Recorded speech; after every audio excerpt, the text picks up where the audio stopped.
샬롬. 예, 주의 은혜와 사랑이 예배에 참석한 우리 모든 분들에게 임하시기를 축복합니다. 지난달부터 요한계시록의 말씀으로 우리 교회 청년들과 함께 바이블 스터디를 통해서 은혜를 나누고 있는데요.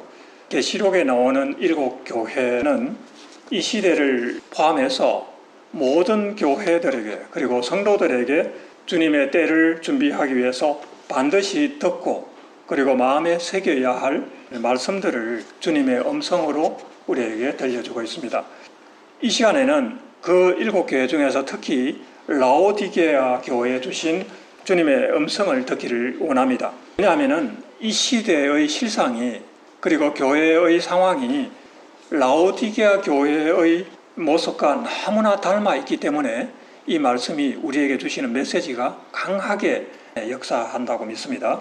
그래서 주님의 말씀은 오늘 이 시간을 통해서 주님의 음성으로 우리가 듣기를 원하고, 그래서 우리의 영혼을 깨우고 진리 가운데로 인도하기를 원합니다. 오늘 이 말씀을 선포하시는 예수님의 이름이 소개되고 있는데요. 아멘이시요 충성되고 참된 증인이요 창조의 근본이라고 예수님의 이름을 소개하고 있습니다. 여기서 아멘이라고 하는 이름은 하늘에 계신 아버지 하나님의 뜻을 이루시는, 정말 아멘으로 이루시는 충성된 분이라고 하는 그 예수님을 가르치는 말입니다. 그리고 충성되고 참된 증인이라고 하는 이름은 하나님의 뜻을 몸소 이루실 뿐 아니라 우리에게 친히 오셔서 하나님의 일을 증거하시는 증인이라고 하는 그런 의미가 또 들어있습니다.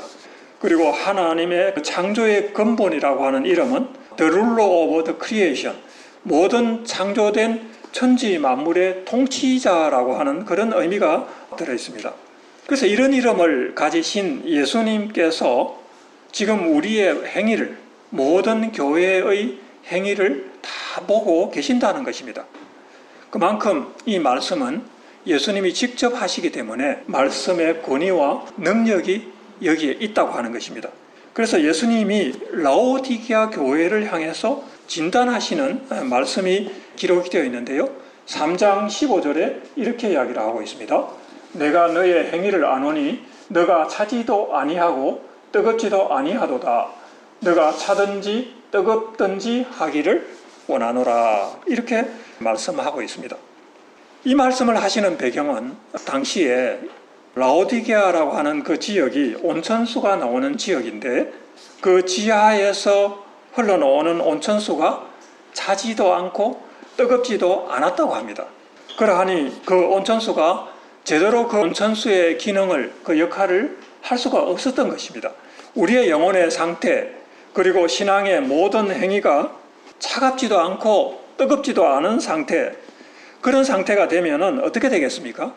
예수님이 우리에게 주신 그 생명, 또 구원의 능력이 필요한 사람들에게 대해서 우리가 아무 영향력을 미치지 못하는 상태가 된다는 것이 바로 우리가 차갑지도 않고 뜨겁지도 않은 상태가 된다는 것입니다. 온천수는 차가우면 몸을 시원하게 하고 뜨거우면 몸을 데워서 치료하는 기능이 있습니다. 우리 몸을 회복하는 그런 기능이 있죠. 그런데 차갑지도 않고 뜨겁지도 않으니 온천수로서 아무런 능력도 그런 역할도 할 수가 없다는 것입니다.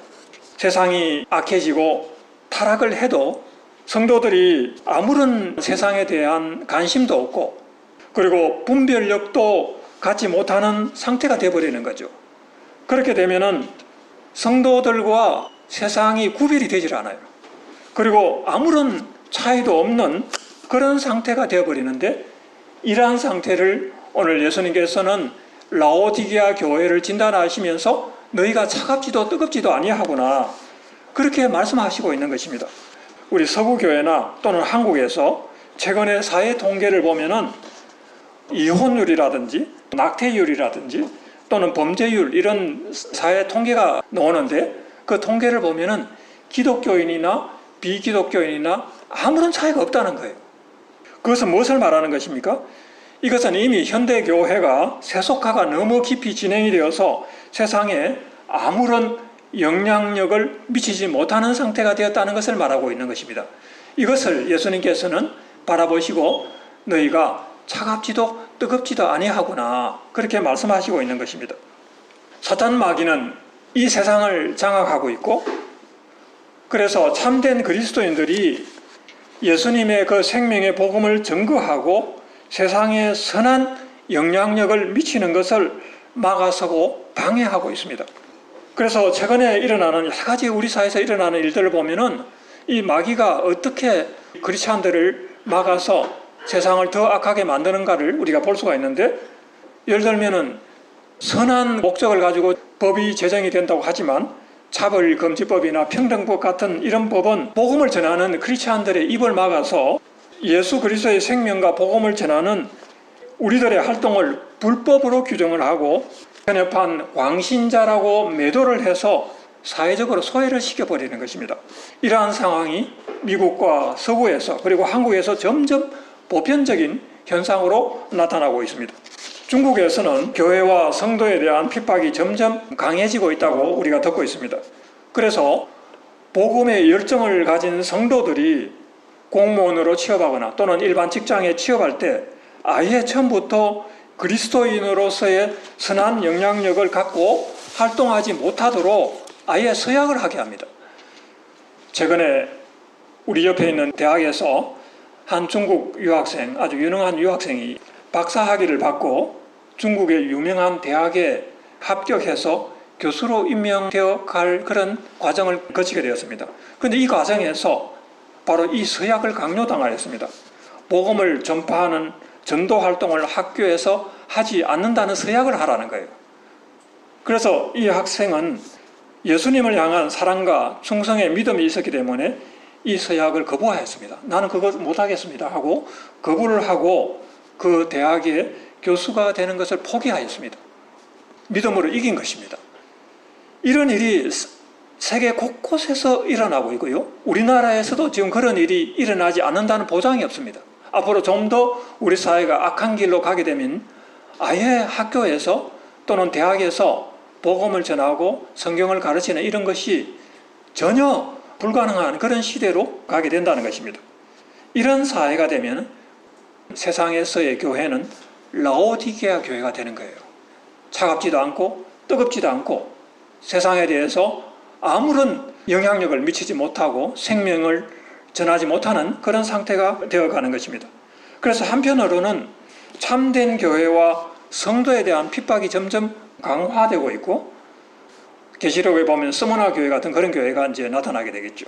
또 다른 한편으로는 라오디게아 교회가 점점 되어가는 그런 상황이 나타나게 될 것입니다. 만일 그리스도인들이 이러한 상황에 굴복하여 그 믿음이 뜨겁지도 않고 차갑지도 않은 상태로 계속 가게 된다면 어떻게 되겠습니까? 그래서 예수님께서는 16절에 너가 이같이 미지근하여 뜨겁지도 아니하고 차지도 아니하니 내 입에서 토하여 버리겠다고 말씀하고 있습니다. 뜨겁지도 아니하고 차갑지도 아니하다는 상태는 예수님을 향한 신실한 믿음, 열정을 잃어버린 상태가 된 것입니다. 그래서 예수님께서는 이런 성도들을 그냥 두지를 못하시고 토하여서 내어버린다는 거예요. 그러면 어떻게 됩니까? 구원에 이르는 길에서 벗어나서 멸망의 길로 가게 되는 것은 너무나 명약관화한 일이 되어서 정말로 안타까운 그런 일이 나타나게 되는 것입니다. 그럼에도 불구하고 이런 사람들이 스스로 어떻게 말하고 있는지를 보시기 바랍니다.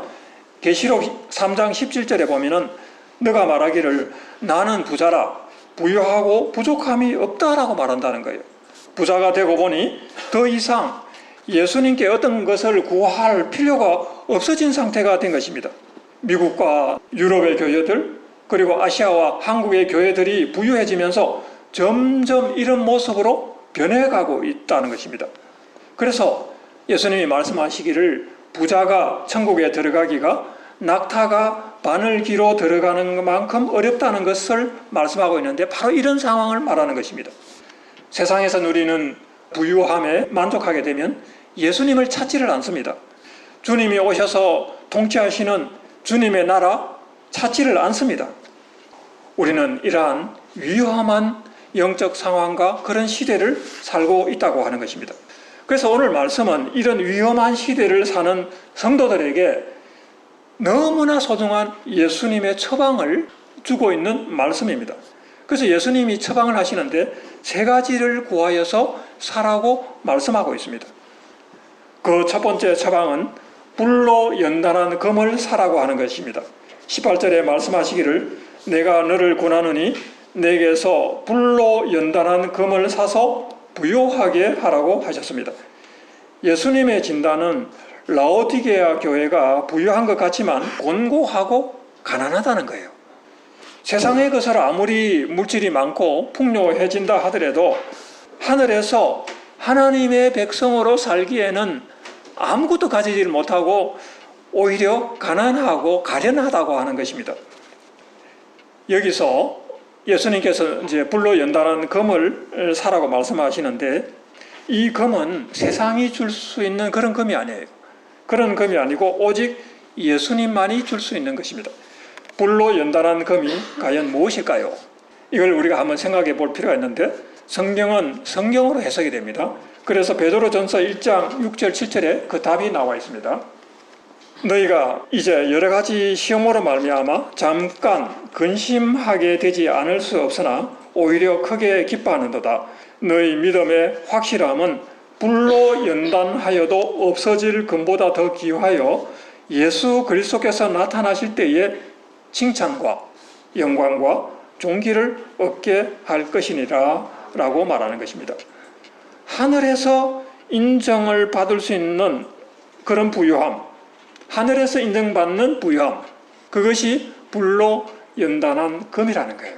여기서 불로 연단한 금보다 귀한 것이 있다고 하는데 그것이 바로 우리의 믿음의 확실함이라고 말씀하고 있습니다.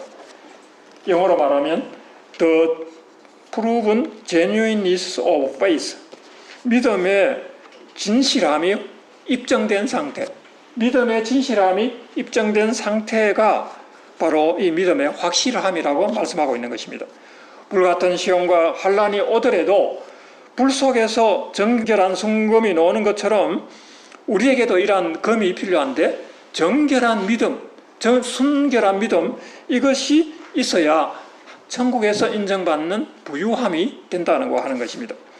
이것은 우리의 믿음이 순결하고 진실할 때 예수님으로부터 인정을 받는 것입니다. 100% 순금을 가진 정금 같은 믿음을 우리가 가져야 하는 것입니다. 여러분의 믿음이 바로 이러한 정결한 순결한 믿음이 되기를 축복합니다. 그것이 불로 연단한 금을 사라는 것입니다. 그러면 하늘에서 인정받는 금을 갖게 되고 그래서 부유해진다고 하는 거예요. 천국의 백성이 되어 모든 소유와 모든 권세를 받게 되니 그것이 부유한 상태가 아니겠습니까? 하늘나라에서 천국에서 부유하다는 것은 예수님이 주시는 모든 권세와 모든 능력, 하나님 나라를 상속받기 때문에 부유한 거예요. 그것을 얻을 수 있는 금은 오직 순결한 믿음을 통해서 온다고 하는 것입니다. 두 번째로 예수님께서 또 처방을 하고 계시는데 두 번째 처방은 흰옷을 사서 입으라는 것입니다. 우리가 흰옷을 사서 입어야 하는 이유가 있습니다. 18절에 보면은 벌거벗은 수치를 보이지 않게 하기 위해서라는 것입니다. 흰옷은 천국에 가면 우리가 천국의 혼인잔치에 참여하게 되고 그 잔치에 들어가기 위해서는 반드시 입어야 할 옷이 바로 이 흰옷인데 흰옷은 예수님의 보혈을 통과해야 이 옷이 입어지게 되는 거죠. 그래서 이 흰옷을 통해서 우리의 허물과 우리의 죄를 덮어주고 심판을 면하게 해준다고 하는 것입니다.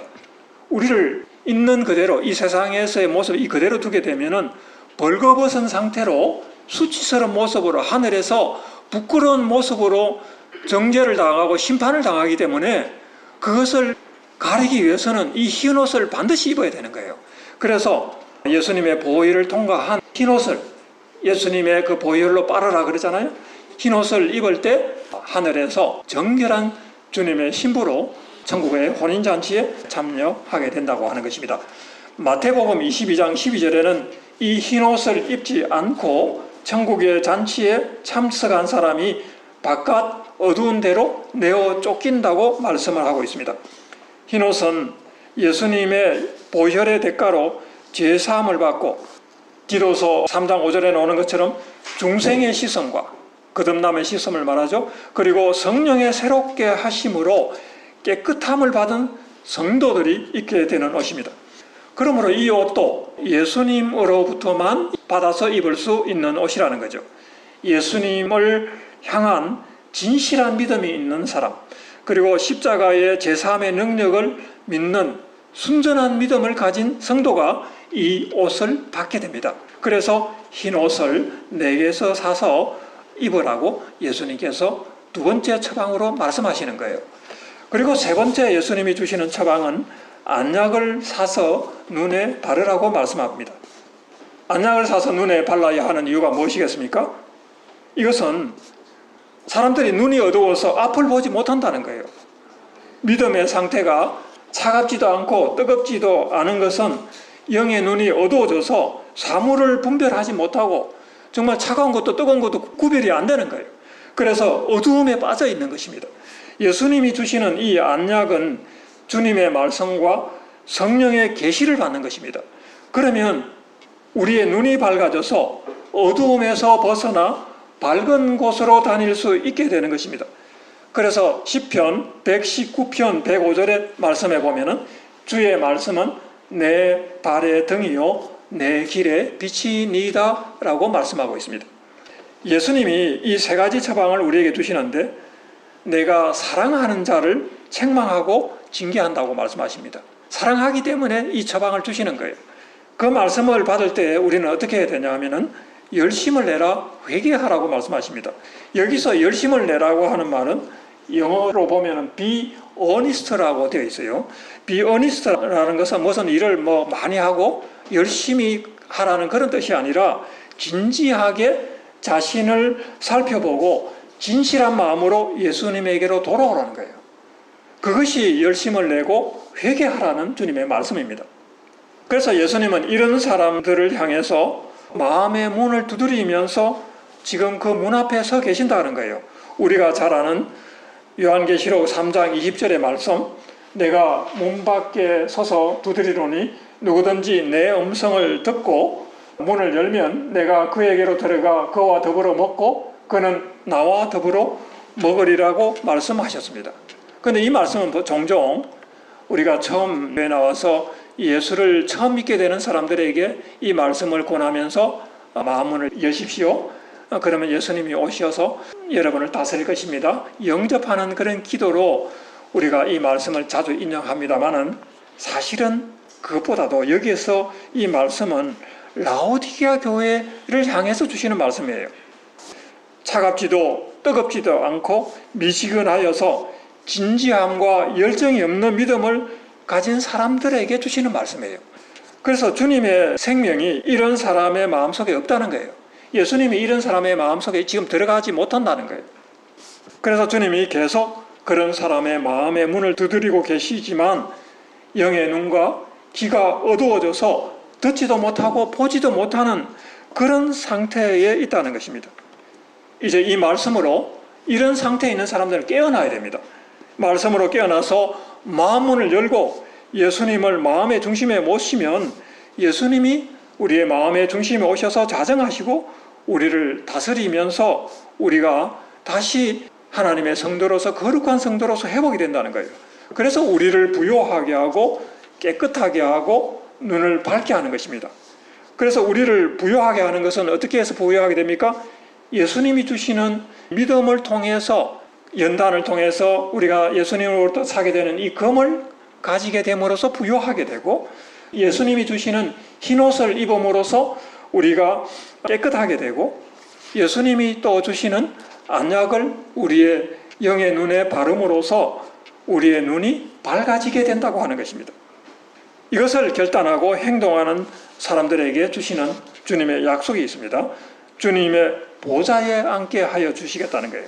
주님의 보좌에 함께 앉는다는 것은 천지 만물의 주관자요 통치자이신 예수님과 함께 다스리는 권세를 갖게 한다는 것입니다. 가난하고 공고하고 벌거벗었던 자가 주님과 함께 그 믿음의 검을 사게 되고 또 흰옷을 입고 그 눈이 밝아져서 이제는 하늘과 땅의 모든 권세를 가진 주님과 함께 천지 만물을 다스리는 그런 권세를 갖게 된다고 하는 약속입니다. 이것이 오늘 라오디게아 교회에 주시는 말씀을 통해서 금과 흰옷과 안약을 사라고 하는 말씀입니다. 예수님이 주시는 금을 사시기 바랍니다. 흰옷을 사시기 바랍니다. 그리고 안약을 사서 눈에 바르기를 바랍니다. 예수님의 말씀, 특히 계시록에 기록된 이 말씀을 읽는 자, 듣는 자, 그리고 기록된 말씀을 지켜 행하는 자는 복이 있도다고 말씀을 하셨습니다. 말씀을 통해서 부어주시는 하늘의 권세와 생명의 축복이 우리 모두에게 임하기를 진심으로 기도합니다. 함께 기도하시겠습니다. 전능하신 하나님 아버지 은혜를 감사합니다. 오늘 요한계시록 3장의 말씀을 통해서 라오디게아 교회에 주신 이 말씀을 우리가 봤습니다. 예수님께서 이 시대의 교회들을 바라보시고 안타까운 마음으로 책망하시고 우리에게 주신 이 세 가지 처방을 우리가 믿음으로 받기를 원합니다. 예수님을 통해 얻는 정결한 금과 같은 믿음을 갖게 하여 주시옵소서. 예수님이 주시는 흰옷을 입게 하여 주시옵소서. 예수님이 주시는 이 안약을 바르고 영의 눈이 밝아져서 세상을 분별하고 하나님의 나라로 향해서 나아가는 믿음의 여정이 주님 앞에 아름답게 나아갈 수 있도록 주여 도와주시기를 원합니다.